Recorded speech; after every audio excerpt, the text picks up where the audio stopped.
यदि वो खुद बड़ी सितार बज रही है तो, यदि वो नहीं बज रही है तो वो भी नहीं बज सकती। यदि गुरु में ज्ञान है, चेतना है, प्रेमस चेतना है, अगर तुम्हारा गुरु से संबंध है, गुरु तुम्हारे हाथ फैलाए और तुम आ ही नहीं सको पास में, गुरु तुम्हें आवाज दे तुम सुनो ही नहीं, गुरु तुम्हें अपने सीने से लगाने के लिए आतुर हो और तुम दूर खड़े करके कुछ ताकते रहो, उससे तो जीवन में संबंध नहीं बन सकता।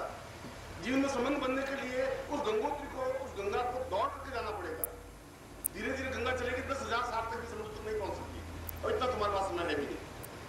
इतना समय नहीं है कि तुम 10 साल और इंतजार करो, इतना तुम्हारे पास भी समय नहीं है कि तुम 10 साल तक जीवंत गुरु को अपने अंदर रख सको।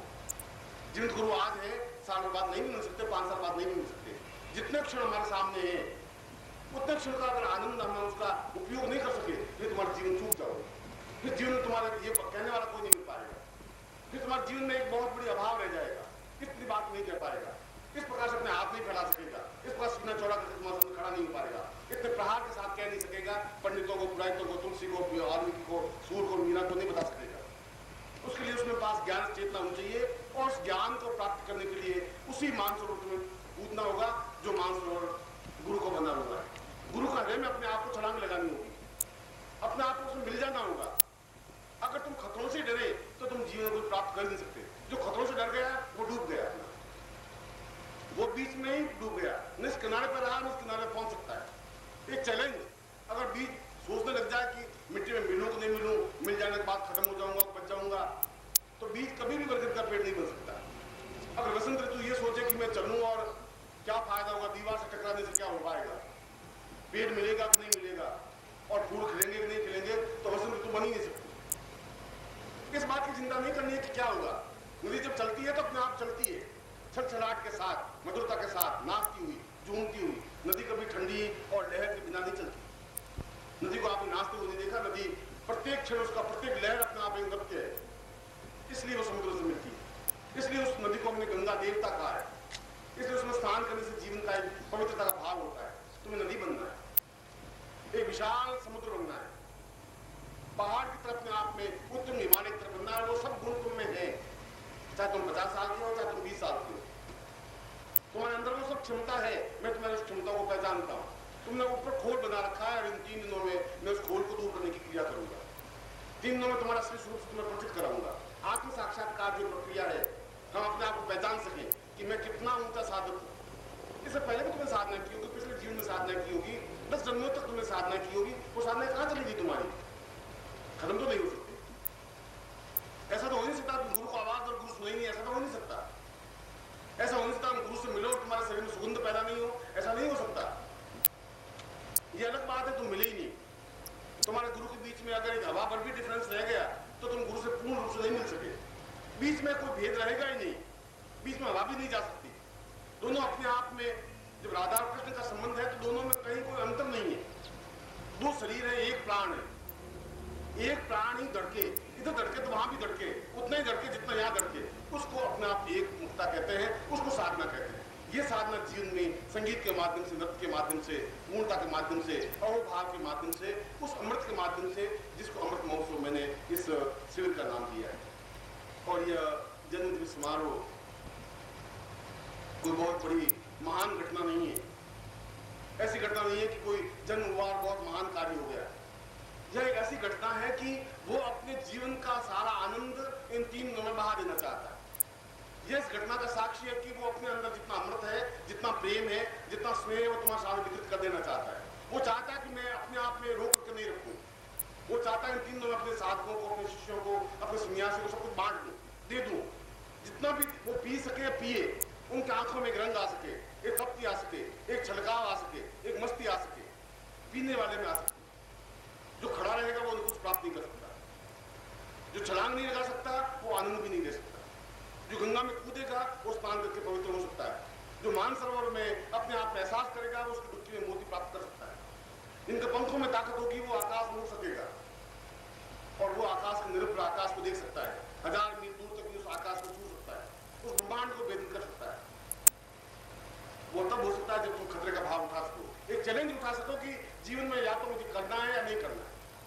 बार बार जीवन को प्राप्त करना, चूक जाना तुम्हारे जीवन की परिणति नहीं है। 1000 बार मैं कहूँ, 1000 बार तुम रुक जाओ, इस जीवन में आनंद प्राप्त नहीं हो सकता, उस जीवन नहीं हो सकता।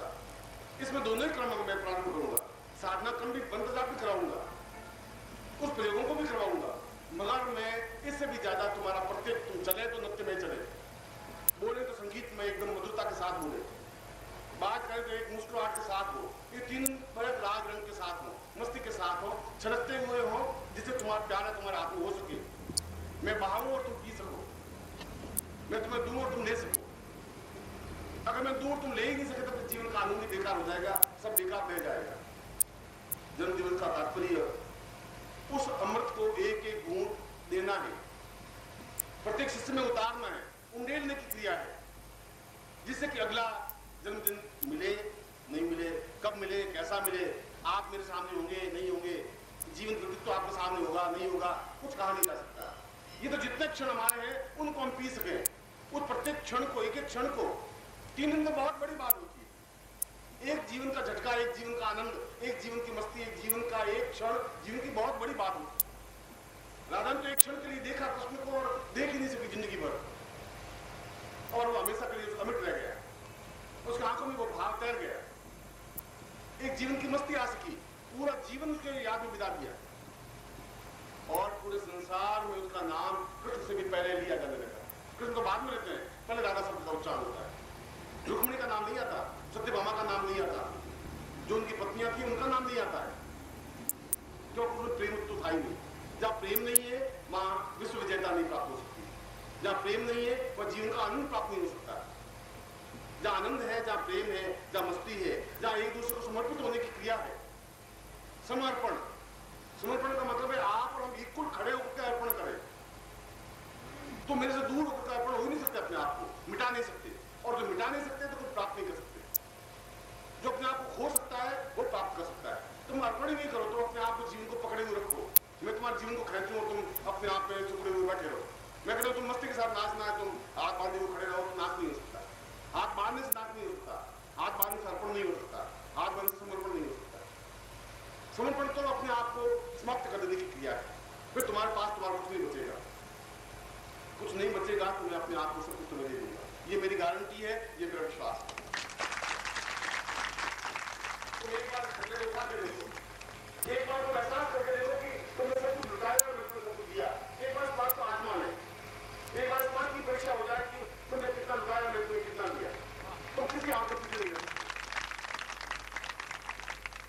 ये जीवन के उस आनंद के क्षण है, उस मस्ती के क्षण है, जहां हम अत्यंत प्रकृति में बने, आनंदमय बने, एक एक क्षण हमारा मुस्कुराता हुआ हो, हमारे आंखों में लगते हो, हाथ में लगते हो, पाँव में लगते हो, शरीर में लोट हो, हम चले तो घूमते हुए चले, पीते हुए चले, एकदम ऐसा चले कि जैसे हमने बहुत कुछ आनंद की एक सरिता को अपने अंदर प्रवाहित कर चुके, नदी की तरह। कल चला तो तालाब की तरह नहीं, तालाब समुद्र में नहीं जा सकता, तालाब समुद्र को देख भी नहीं सकता। जैसे भी तालाब बहुत लंबा चौड़ा होता है, नदी से भी चौड़ा हो सकता है, उसमें वो आनंद नहीं आ सकता, उसका पानी में वो संस्कार नहीं आ सकती, नदी में आती है। तो नदी बह सकती है, बढ़ सकती है, आगे बढ़ने की क्रिया है, उसमें नृत्य है, उसमें गति है, उसमें लय है। तुम्हारा जीवन सरोवर की तरह बन गया है, तालाब की तरह, एक किनारा घूमा हुआ है, ये मेरा घर, ये मेरी पत्नी, ये मेरे बच्चे, ये मेरे बैंक बैलेंस, ये मेरी नौकरी, बस खत्म। 4 किनारों से 5 किनारा तुम्हारा बात नहीं है, और तालाब तो धीरे धीरे सूख जाता है, कीचड़ बच जाता है, उस पानी को पीते ही नहीं, बाद में पक्षी भी नहीं पीते, पशु भी नहीं पीते। तो नदी का पानी तो 100 साल बाद पीते रहते हैं। आज से 100 साल पहले भी गंगा में लोग पानी पीते थे, आज भी पानी पीते हैं, क्योंकि वो पानी बहता हुआ है, उस पानी में गंदगी नहीं है, उसमें एक नृत्य है, उसमें सलसलाहट है, उसमें कोई किनारा नहीं है। नदी चली और अपने गंगोत्री के पास जो पेड़ थे वो पेड़ आगे नहीं मिले, वहां बर्फ मिली, आगे नहीं मिली, आगे मैदानी भाग मिल गया तब भी आगे बढ़ी, आगे रेतीला भाग मिल गया तभी आगे बढ़ी, आगे पथरीले भाग मिल गया तभी बढ़ी, समुद्र के पास कच्छ के दलदल में मिली तभी बढ़ी। बढ़ने की क्रिया होनी चाहिए, सरोवर बनने से जीवन में काम नहीं चलेगा। मैं उस सरोवर को नदी बनाने की क्रिया, ये 3 दिनों का काम है।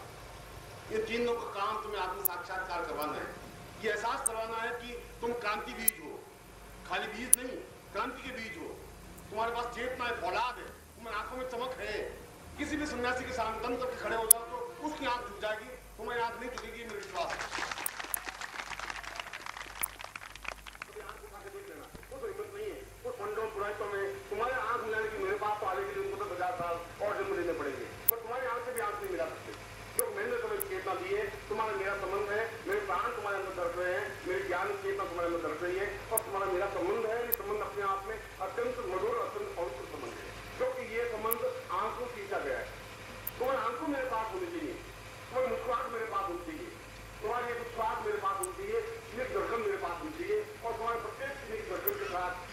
जा सकूं, नृत्य कर सकूं, मैं तुम्हारे सामने गा सकूं, नाच सकूं, तुम्हारे जीवन में 3 दिन में अमृत बरसा सकूं और तुम अमृत का ये गुण पी सको। ये चीज उनको उपलब्ध होनी चाहिए, ये 3 दिनों का वैसे होना चाहिए।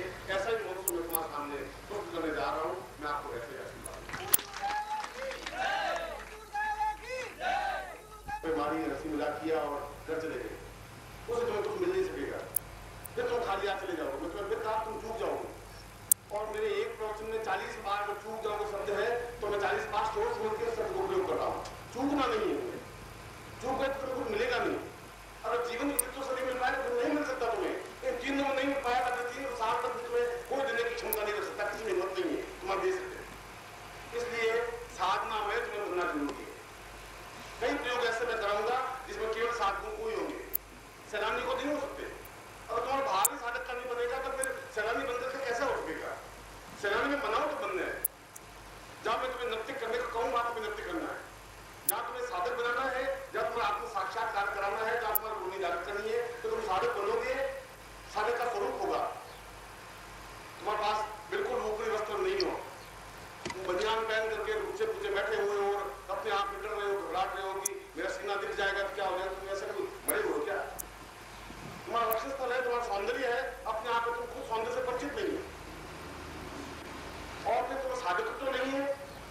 अगर साधका के नाम में साधक के रूप में नहीं है तो फिर तुम्हारे जीवन का आने का कोई क्रम भी नहीं, फिर तुम्हें कोई फायदा नहीं है। अगर तुम झूठ बोलोगे, छल करोगे, तुम अपने आप के जीवन को ही छलोगे। मुझे जीवन को नहीं छल पाओगे, मुझे तुमसे प्रत्येक से परिचित हूँ। तुम कहाँ छल कर रहे हो ये मुझे मालूम है, कहाँ झूठ बोले ये मुझे मालूम है। यहाँ पर भी तुम्हें उसी झूठ का सहारा लेकर के चलोगे तो अपने गंतव्य उस झूठ की डोरी के सहारे चलोगे। जो साधकों को देने जा रहा हूँ वो सैलानी को नहीं दे सकता, संभव नहीं। तो पात्रता तुम्हारी कभी बन पाएगी जब मैं प्रत्येक उस व्यक्ति के उस मस्तिष्क को प्रहार करूंगा, अंगूठे से तभी तो उसकी एक आज्ञा चक्र जागृत होगा। और मैं गारंटी के साथ आज्ञा चक्र जागृत करूंगा, गारंटी के साथ सहसा चक्र जागृत करूंगा। इन तीनों मंदिर अभी सिद्धियों में और मंत्रों में इतनी ताकत नहीं है कि मैं आज्ञा दूं और मंत्र रुक जाए करे, ऐसा नहीं हो सकता। अभी व्यक्ति सिद्धि को आज्ञा दूं और सिद्धि में इतनी क्षमता नहीं है कि मैं कहूँ वो तुम्हें वर्णमाला नहीं पढ़ाया, तुम्हें वर्ण नहीं करे, ऐसा भी संभव नहीं हो सकता। उनको मेरी बात टालने के लिए अभी तक 1000 साल और जिंदा रहना पड़ेगा, तब हो पाएगा। और तुम कभी कभी पहचानोगे उस व्यक्तित्व को जो तुम्हारे सामने बैठा है, तब तुम अद्भुत हो सकोगे, तब तुम्हें एहसास हो सकेगा कि जीवन अपने आप में कितना एक महान व्यक्तित्व मेरे सामने है। तब तुम उसकी पहचान हो सकेगी। इन छोटी सी आंखों से तुम नहीं पहचान सकती। जिन आंखों से तुम खंबा नहीं दे सकते, उन आंखों से व्यक्तित्व को पहचानने के लिए क्षमता तुम्हारे पास नहीं है। मगर जिस दिन तुम पहचान लोगे उस दिन तुम्हें बहुत बड़ी उपलब्धि हो जाएगी और वो आत्म साक्षात्कार के द्वारा ही संभव हो सकता है। तभी तुम्हारे आंसू से ये चरण पूजे जाएंगे, तब इन चरणों को कुछ नहीं चढ़ाओगे, फिर आंसू का हाथ चढ़ाओगे। तो तुम्हारा हृदय की धड़कन बिछाओगे, मैं चलूंगा तो अभी फूल नहीं बिछेंगे, तो धड़कन बिछेंगे, बाल करता हुआ जाऊंगा। उस दिन जीवन कानून को आएगा, उस दिन जीवन की मस्ती आएगी। इसलिए साधक के रूप में हम बैठे और आनंद के साथ बैठे, उस साधना क्रम समझाएं वो करें। मैं बीच में भी आकर के तुम्हारी आगे चक्र को प्रत्येक को साधक को जो साधना मारेगा उसके आगे चक्र को जागृत करूंगा। नमस्कार। अगर आप सद्गुरुदेव डॉक्टर नारायण दत्त श्रीमाली जी के दीक्षित हैं या फिर आपके पास उनसे जुड़े हुए कोई भी अनुभव है तो नीचे दिए गए हुए नंबर पर वीरल पटेल जी को मैसेज कीजिए या फिर फ़ोन कॉल कीजिए और अपने अनुभव ज़रूर शेयर कीजिए।